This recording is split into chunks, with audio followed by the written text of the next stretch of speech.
have all this statistical stuff, a lot of the economy, some troubling stuff about how our country is attempting to make a global taxation on corporations.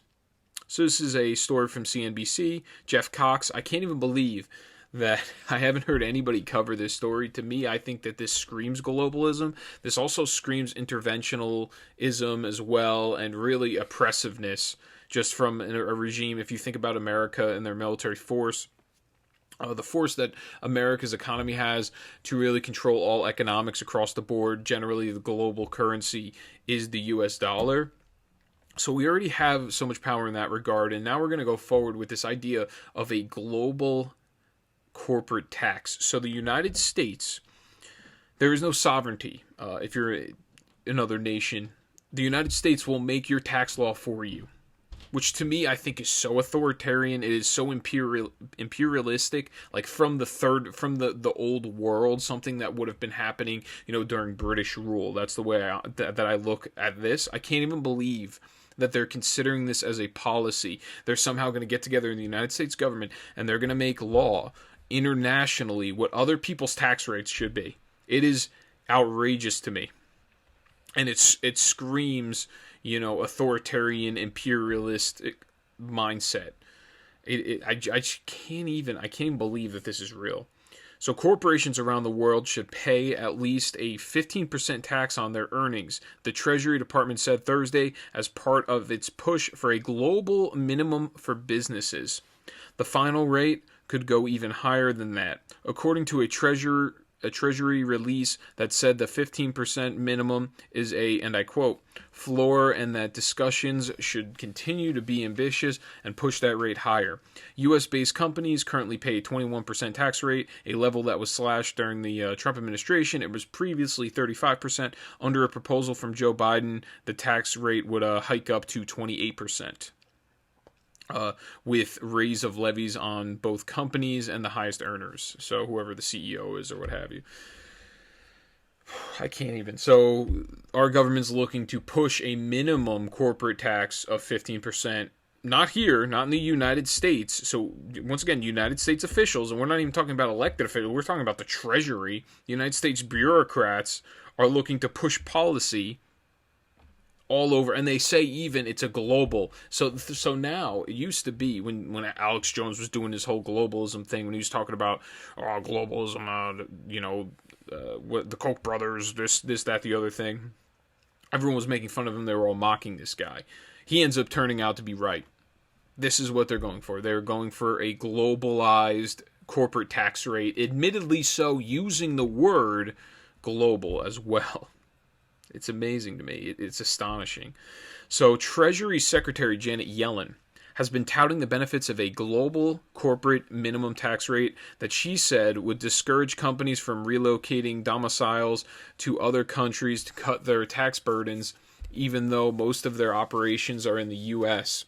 Yellen's Treasury believes, and I quote, I'm quoting here, that the international tax architecture must be stabilized, that the global playing field must be fair, and that we must create an environment in which countries work together to maintain our tax basis and ensure the global tax system is equitable and equipped to meet the needs for the 21st century global economy, the department said in a news release. Yellen has bemoaned a global race to the bottom among countries cutting their rates to try to lure for foreign companies. So now what the United States is really trying to do here, and this is they hide it behind the guise of an equitable society. This isn't an equitable society. So you're telling countries, to begin with, other countries already have problems. These third world countries have problems struggling with making goods and enriching their people. They already have that problem to begin with. What you want to do is you want to increase the tax rate because you said so in the United States to make their people in these third world countries more destitute and not able to afford goods the same way. What the United States wants to do is they want to raise these tax rates in these other countries so that those other countries can never get themselves out of poverty. So jobs will come back to the United States. They won't outsource jobs to these other countries. and we won't have the most affordable way of making something. We will not keep goods at a low rate in doing this. We're going to keep goods at a higher rate. The higher the tax rate is, if you have to employ workers from in the United States, it's just going to, whatever the price of the good is going to be, it's going to be more expensive. Especially if that commodity, or if they raise the minimum wage, then that automatically will make that commodity even higher, and then it'll actually give you less access to products, because if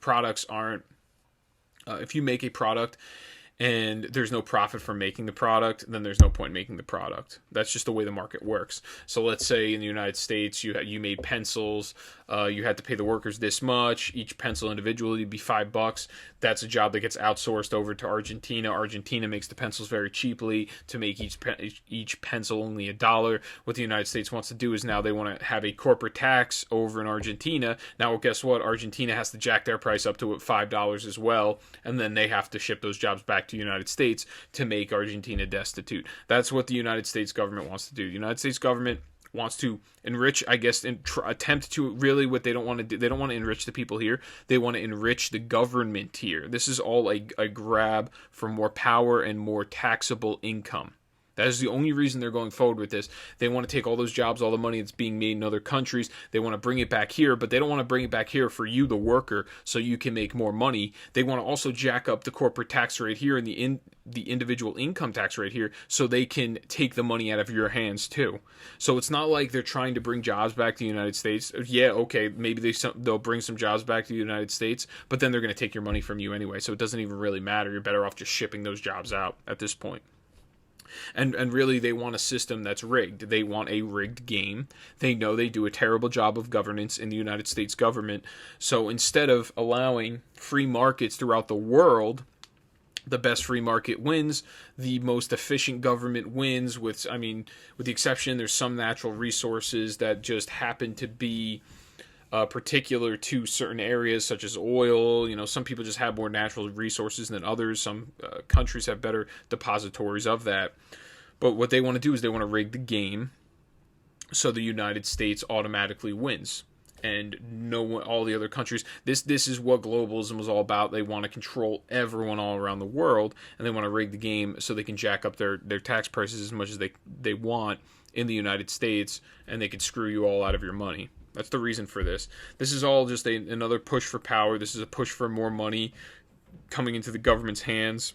This has nothing to do with bringing jobs back to the United States. They don't want to actually have to be competitive, because then if this is set in standard, they don't have to actually do their job as government representatives. They don't need to keep the tax rates low. They don't have to be efficient with their taxpayer dollars. This makes their job so much easier, and it takes their power and it enriches it more, and it builds up their power in the federal government.